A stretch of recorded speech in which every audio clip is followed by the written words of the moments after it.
Mentari senja telah tenggelam, hujan turun mulai terjatuh. Padi awali cakap dengan salam. Assalamualaikum warahmatullahi wabarakatuh.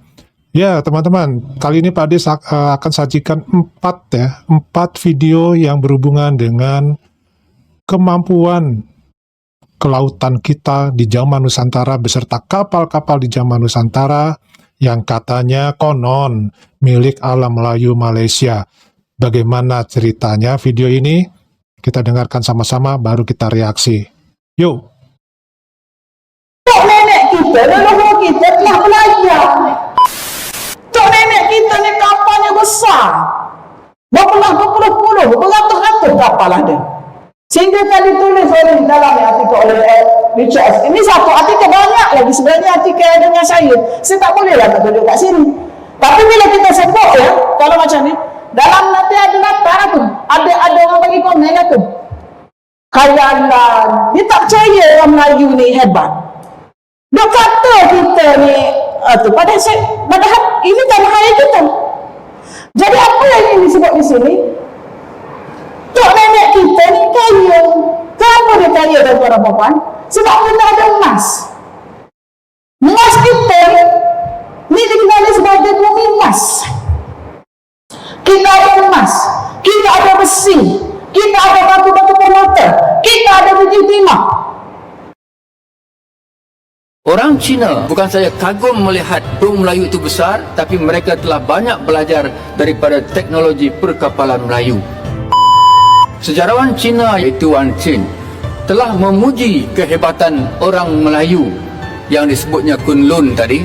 Menurut beliau, orang Melayu adalah pembuat jong. Jong ialah perkataan Melayu yang dipinjam oleh Inggeris menjadi jang, ya? Dan mereka adalah pelaut dan pedagang yang hebat. Mereka bina dan layari jong besar yang disebut Kunlun Po, maknanya jong Melayu. Umumnya tiap satu berukuran 200 kaki panjang, 20 kaki tinggi di atas air dengan 4 layar muatan 900 tan dan boleh membawa pelaut antara 600 sehingga 700 orang.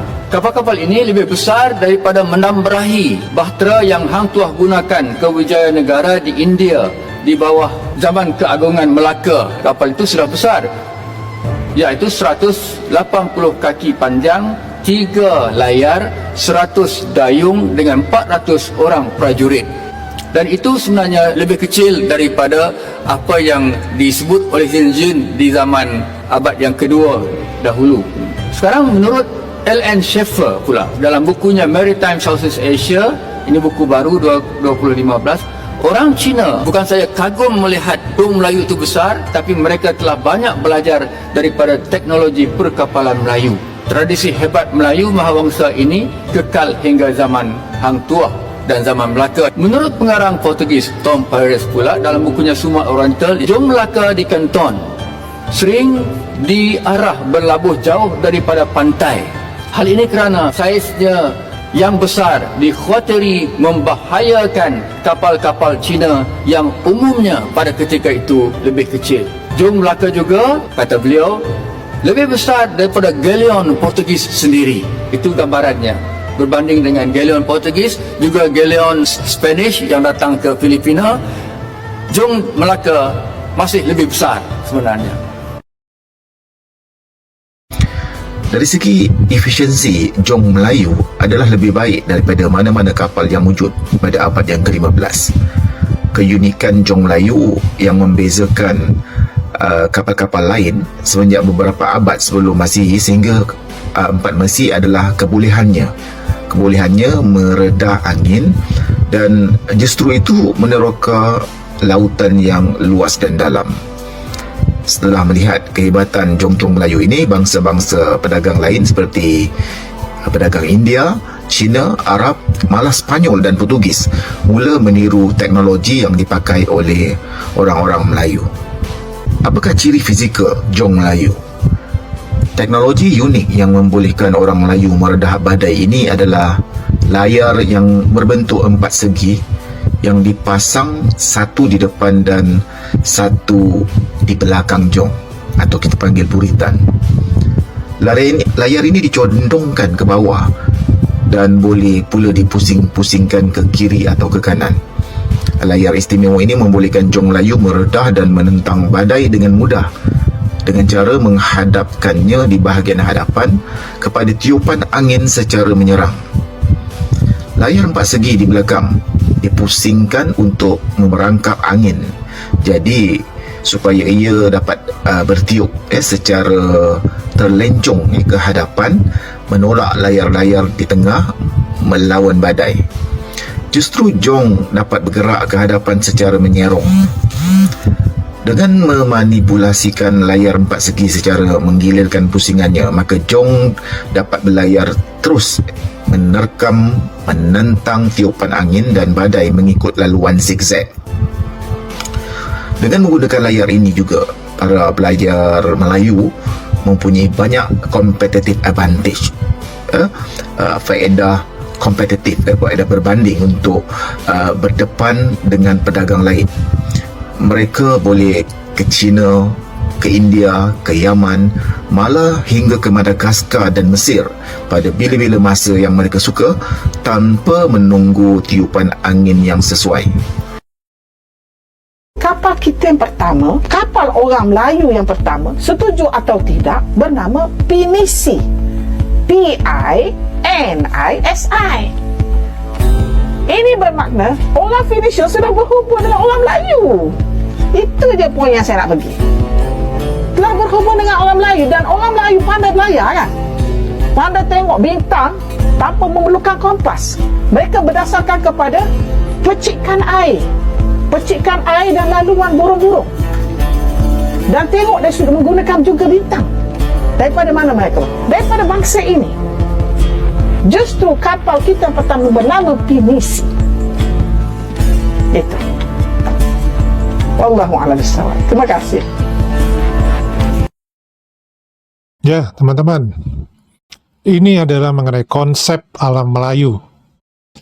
Sebelum kita mencerita lebih jauh lagi, kita perlu bedakan dulu atau tarik benang merah untuk konsep alam Melayu ini. Jadi, ada dua pengertian mengenai alam Melayu.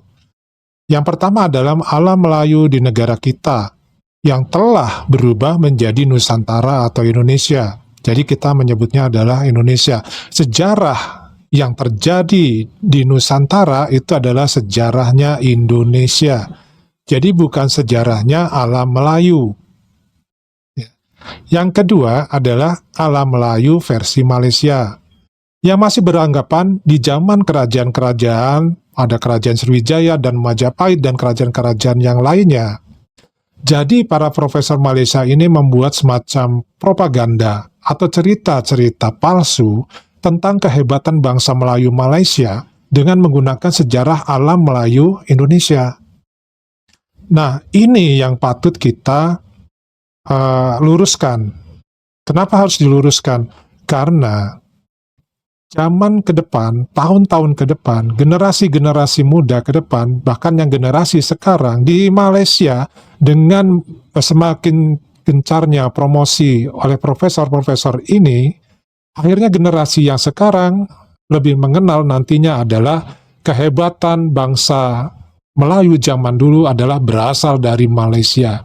Di Indonesia sendiri, generasi sekarang dan mungkin nanti selanjutnya, kalau kita tidak promosikan juga seperti ini, ya, dengan cerita yang sebenarnya, maka generasi kita akan mengenal kehebatan bangsa pelaut dan kehebatan pembuatan kapal laut itu adalah Malaysia. Ini yang kalau menurut Pak Adi nggak harapkan ya. Jadi ini perlu diluruskan kembali. Nah, siapakah sebenarnya yang menjadi raja-raja di samudra dunia ini? Ya. Ini teman-teman simpulkan sendiri ya. Yang Pak Ade khawatirkan lagi adalah satu hal, yaitu seorang pendekar wanita dan sekaligus laksamana wanita pertama di dunia yang berasal dari Aceh, negeri Rencong, ya, yang bernama Malahayati, yang mampu menaklukkan Cornelis de Houtman waktu duel di laut 1 lawan 1. Jadi kapal Malahayati melawan kapal Cornelis de Houtman dan dimenangkan oleh kapal Laksamana Malahayati. Ini pun nanti dikhawatirkan diakui oleh alam Melayu Malaysia sebagai pahlawan wanita pertama dari alam Melayu Malaysia. Jadi Pak D berikan informasinya dari sekarang supaya nanti nggak kaget kalau itu terjadi. Kemudian untuk masalah negara atau alam Melayu yang disebut dengan banyak emas, banyak perak, banyak besi, lalu permata segala macam, itu sebenarnya adalah menggambarkan Pulau Sumatera atau Kepulauan Sumatera yang disebut dengan istilahnya zaman dulu adalah Swarna Dwipa. Jadi bukan Selat Malaka. Di Selat Malaka nggak ada yang namanya emas, nggak ada yang namanya perak, nggak ada yang namanya mutiara, tidak ada yang namanya istilahnya jamrud, ya, atau batu permata. Ini perlu diluruskan kembali. Kalau pada yang salah, mohon diingatkan ya. Kemudian, ya sekarang juga dari video tadi yang bisa kita tonton ya, ada istilah Jung Melayu. Jung itu artinya kapal, ya.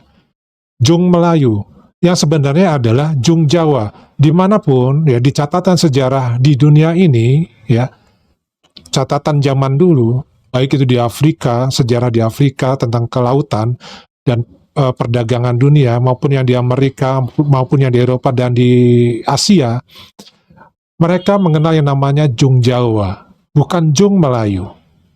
Ya. Jadi ini berubah dari Jung Jawa menjadi Jung Melayu. Kapal Jung Jawa adalah, kalau kita ibaratkan seperti kapal pesiar zaman sekarang, ya, yang memiliki ukuran atau bobot seberat 2000 ton, dengan panjang 180 meter dan mampu mengangkut manusia sampai dengan 1000 orang. Atau kalau kalian bayangkan, mungkin lebih kenal kapal Titanic ya, kira-kira seperti itulah ukurannya. Dan itu adalah kapal terbesar di dunia yang pertama. Dan hanya kapal inilah yang mampu mengarungi luasan samudra, dan hanya orang Indonesia saja, orang Nusantara yang melakukan ini, ya, sebelum bangsa-bangsa lain, bangsa-bangsa Eropa mengarungi samudra. Karena bangsa Eropa mengarungi samudra itu meniru teknologi kapal dari Jung Jawa ini. Ya. Nah, jadi teman-teman, Jung Jawa ini sebenarnya ada kapal perdagangan. Tapi kapal ini mampu juga mengangkut ya keluarga. Jadi ada beberapa keluarga yang ikut dalam kapal ini dalam pelayarannya. Karena pelayarannya butuh waktu berbulan-bulan dan bertahun-tahun. Tetapi kapal ini bukan hanya sekedar kapal perdagangan, karena dilengkapi dengan kemampuan untuk menjaga diri. Menjaga dari siapa? Menjaga dari perompak. Sehingga kapal ini dilengkapi dengan persenjataan seperti meriam, ya, dan juga lapisan kapal ini dibuat berlapis-lapis, sehingga sejarah membuktikan bahwa kapal ini tidak mempan, ya, tidak istilahnya tenggelam ketika terjadi pertempuran dengan kapal-kapal Portugis yang ukurannya lebih kecil. Selama 2 hari 2 malam dibombardir dengan meriam kapal-kapal Portugis, kapal Jung Jawa ini tetap bisa berlayar dengan kokoh dan mampu melakukan perlawanan. Jadi teknologi ya peperangan di laut ini sebenarnya sudah dimiliki oleh bangsa Indonesia dari zaman dulu. Malaysia mengaku bahwa kapal-kapal ini berasal dari Malaka, dari selat atau semenanjung Malaka. Tetapi faktanya mengatakan bahwa semenanjung Malaka adalah sebuah pelabuhan tempat kapal-kapal ya merapat setelah melakukan pelayaran ke beberapa benua ya untuk kembali ke Nusantara, atau sebaliknya dari Nusantara untuk menuju ke benua-benua yang lainnya. Jadi ini bukan tempat untuk pembuatan kapal, tetapi adalah sebagai pelabuhan tempat singgahnya kapal. Dan buktinya sampai sekarang, Malaka, Semenanjung Malaya, dan Singapura adalah memang tempat pemberhentian kapal atau pelabuhan kapal. Sampai sekarang, ini pun adalah bukti. Nah, Kemudian bukti lainnya atau fakta yang lainnya adalah sampai sekarang Malaysia hanya mampu membuat kapal-kapal berukuran kecil yang berlayar antar pulau. Sementara Indonesia sampai sekarang sudah mampu membuat kapal-kapal yang mampu berlayar sampai dengan samudra. Ya, berlayar antar benua, bukan pulau lagi tapi sudah benua. Ini adalah bukti. Ya, sebagai contoh, Indonesia sudah mampu membuat kapal tanker dan kapal perang yang mampu menjelajahi samudra, bukan antar pulau. Ya.